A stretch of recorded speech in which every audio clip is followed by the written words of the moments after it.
Hello everyone, स्वागत है आपके अपने YouTube चैनल भाई सर पर। और आज हम देखने के लिए जा रहे हैं कक्षा 9वीं का मैथ का प्रमेय संख्या 6.8। और 6.8 में हमको क्या कह रहा है प्रमेय, ये देखेंगे हम।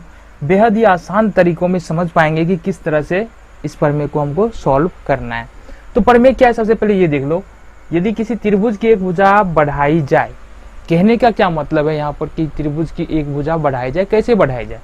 तो देखो अपने पास त्रिभुज एक है ए बी सी, जिसमें से देखो बीसी भुजा को खींच करके ले जाया गया है डी पर। अब जब बीसी भुजा को डी तक खींच के ले जाया गया तो यहाँ से एक एंगल बन रहा है हमारा एंगल 4, या बोल सकते हो एंगल ए सी डी। तो यहाँ पर एक एंगल अपना बन रहा है एंगल 4। अब हमको क्या कह रहा है प्रमेय, तो इस प्रकार बना बहिष्कोण। अब ये एंगल 4 जो बना है ये ए सी डी या एंगल 4 बोल लो, ये क्या है, बहिष्कोण है। बहिष्कोण मतलब क्या, बाहर का कोण।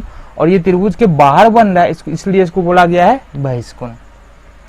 दोनों अंत अभिमुख कोण। अब अंत अभिमुख कोण का अर्थ क्या है कि अंदर का कोण है ना, त्रिभुज के अंदर, बहिष्कोण के सामने त्रिभुज के अंदर का कोण।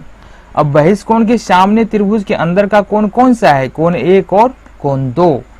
तो इतनी बातें समझ में आ जाने के बाद अगर हम मोटा मोटी बात करें कि प्रमेय में क्या कहा जा रहा है, तो प्रमेय में कहा जा रहा है कि त्रिभुज, किसी भी त्रिभुज में यदि एक भुजा को बढ़ा दिया जाए ना, तो जो बहिष्कोण बन रहा है, तो बहिष्कोण के ठीक सामने जो दो कोण है, उस दो कोण का जोड़ जो है उस बहिष्कोण के बराबर होगा।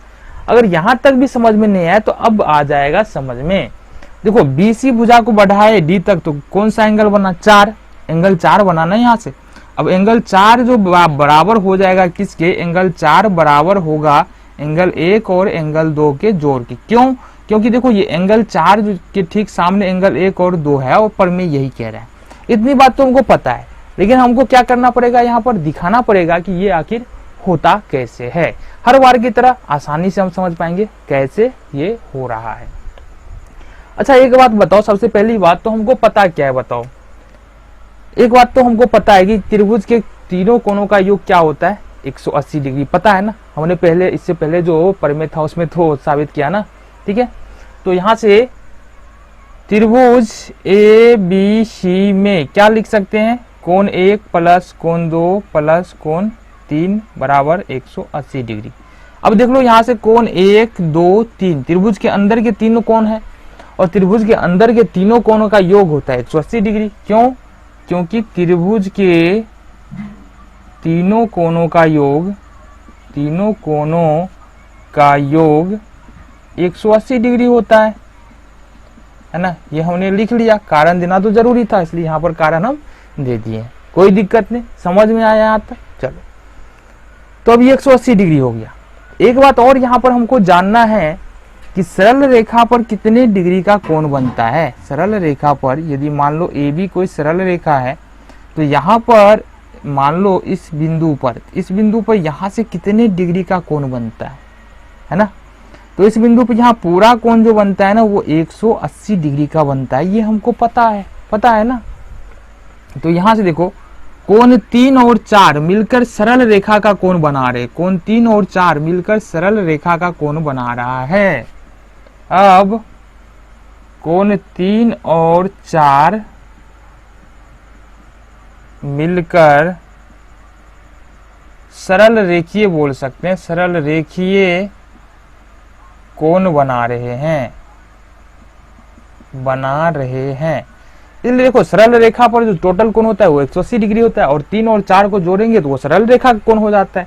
इसलिए लिख सकते हैं ना, कोण 3 प्लस कोण 4 बराबर 180 डिग्री। अच्छा इस वाले को समीकरण 1 मान लो, इस वाले को समीकरण 2 मान लो। तो समीकरण 1 और 2 में देखो एल आर एच एस कितना है, 180 डिग्री ना।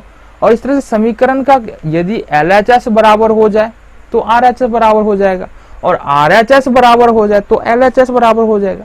अब समीकरण 1 में देखो 180 डिग्री आर एच एस में, समीकरण 2 में भी 180 डिग्री आर एच एस में। इसका मतलब क्या है कि एल एच एस यहाँ से क्या हो जाएगा, बराबर हो जाएगा।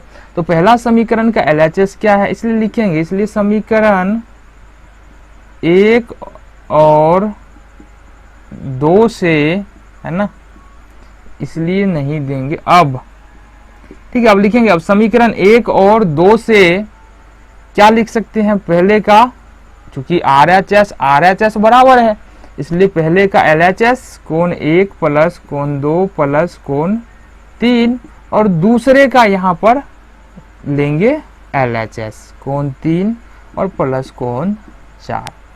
अब यहाँ से देखो हमको क्या है, इस कोण 3 को इस तरफ लाना है, और इधर क्या है, कोण 3 प्लस में है, तो इस साइड आते ही वो माइनस में हो जाएगा।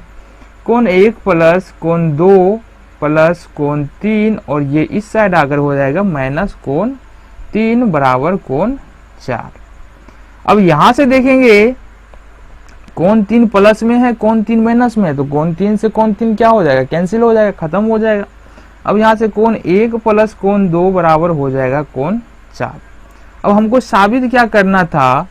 जरा यहाँ पर देखना, साबित करना है कोण 1 प्लस कोण 2 बराबर कोण 4, और ये यहाँ से निकल चुका है। हमको क्या साबित करना था? कोण 1 और इसको जोड़ देंगे तो ये बराबर हो जाएगा कोण, इस दोनों का जोड़ जो है वो बराबर होगा कोण 4 के। तो ये यहाँ से साबित हो चुका है। मिलते हैं आपसे अगले वीडियो में एक्सरसाइज के साथ।